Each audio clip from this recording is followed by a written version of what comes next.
So this is the question. A ball is projected upward with some speed.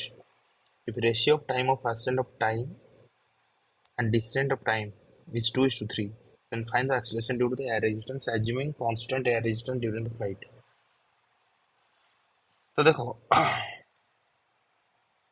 ये question को पहले समझते हैं। ये जो लास्ट में जो स्टेटमेंट दिया गया है ये क्यों लिखा गया है? Assuming constant air resistance during flight. गाड़ी सबने चलाया होगा। हम जो गाड़ी चलाते हैं जितना जोर से हम ड्राइव करेंगे हवा उतना तेजी से हमको लगता है।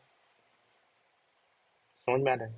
तो जब एक बॉडी ऐसे गिर रहा होगा एक हाइट से due to the acceleration due to gravity, इसका वेलोसिटी तो बढ़ेगा, तो हवा का जो रेजिस्टेंस है वो भी बढ़ते जाएगा। बट वो उसको कंसिडर नहीं करना है आपको।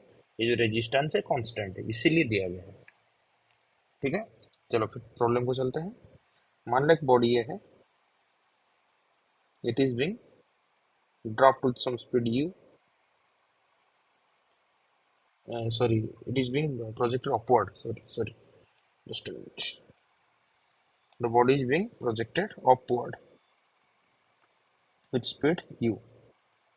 So here g will act downward, and always resistance opposes the motion. As it is going upward, air resistance will act downward. तो धीरे धीरे धीरे धीरे उसका वेलोसिटी मैक्सिमम हाइट पे जीरो हो जाएगा। तो टाइम ऑफ ascent लिखेंगे कि नहीं? तो v is equal to u plus T लगा देते हैं। फाइनल वेलोसिटी जीरो हुआ है, इनिशियली ऊपर की तरफ है, और नेट एक्सलेशन जो है नीचे की तरफ है, जी प्लस है, टी एसेंट। तो टी एसेंट यहाँ से आपका आ जाएगा यू बाई जी प्लस है। ठीक है, नेक्स्ट, बॉडी जब मैक्सिमम हाइट जाने के बाद नीचे आ रहा होगा, अभी एक्सलेशन नीचे लग रहा होगा, बट इट्स का मोशन नीचे की तरफ है, तो एयर रेजिस्टेंस कहाँ लगेगा? ऊपर की तरफ। तो ये फिर उसी लेवल को आ जाएगा। ठीक है, तो अभी कितना समय लगेगा? तो अगर सोच रहा है कि सर टाइम ऑफ आसन टाइम ऑफ डिसेंड कर देते हैं, यहाँ पे नहीं होगा। एयर रेजिस्टेंस की वजह से ये जब सेम लेवल को पहुंचेगा उसका वेलोसिटी कुछ भी होगा जो कि नॉट इक्वल टू यू है, ध्यान रखना। तो कितना होगा बात का बात है, हमारा क्वेश्चन इतना तो 100% है कि कुछ एनर्जी लॉस होगा, क्योंकि रेजिस्टेंस की वजह से एनर्जी लॉस होता है। तो जितना एनर्जी से गया था उतना एनर्जी थोड़ी रहेगा, यहाँ पे कुछ ना कुछ तो घटेगा। ठीक है, तो यहाँ पे मैं यू तो लिख नहीं सकता, हाँ भी तो लिख सकता है, क्या कर सकता है लगभग, तो भी तो पता नहीं मेरे को। तो हाँ, एक चीज मुझे पता है, एच, एच तो कांस्टेंट है, उतना ही हाइट नीचे आएगा। और इनिशियल वेलोसिटी यहाँ पे जीरो है, तो नीचे उतरने के लिए उसको लगा होगा हाफ। देखो यहाँ पे एक्सीलरेशन नीचे की तरफ जी है, ऊपर की तरफ ए है, तो नेट जो एक्सीलरेशन होगा जी माइनस है टी डिसेंट का स्क्वायर। तो यहाँ से T descent is equal to तो लिख सकता है 2h जी माइनस ए का स्क्वायर रूट। तो यहाँ पे कंपेयर, अगर T descent and T ascent को कंपेयर करेगा तो यहाँ पे प्रॉब्लम आ जाएगा, यू है यहाँ पे एच है, तो एच को यू टर्म में मैं लिख सकता हूँ यहाँ से। कैसे? ये जो पहला वाला इक्वेशन में भी square minus U square two A H कर सकता हूँ कि नहीं, माइनस नीचे की तरफ है g plus a into h, final velocity zero है, तो एच इज इक्वल टू हम लिख सकते हैं u square by two into g plus a. तो यहाँ पे इसको पुट करना है, ये जो इक्वेशन है आपका डिसेंट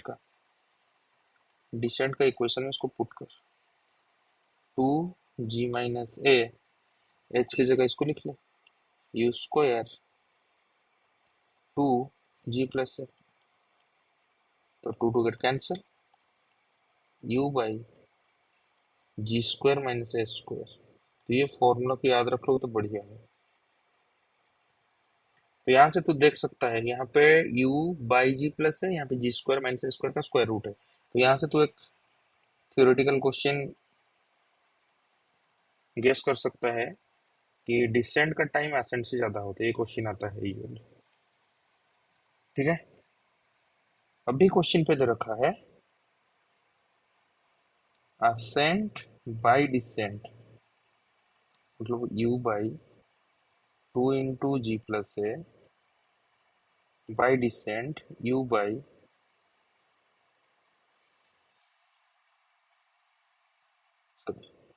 जी स्क्वायर माइनस ए स्क्वायर, ये 2 नहीं है यहाँ पे ना, सॉरी। ठीक है।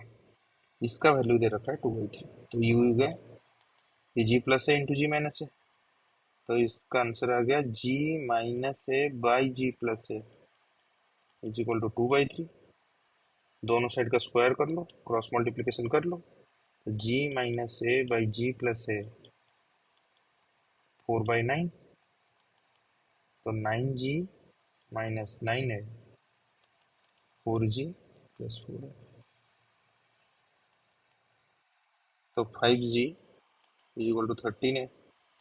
तो a is equal to 5g/13। This is the answer.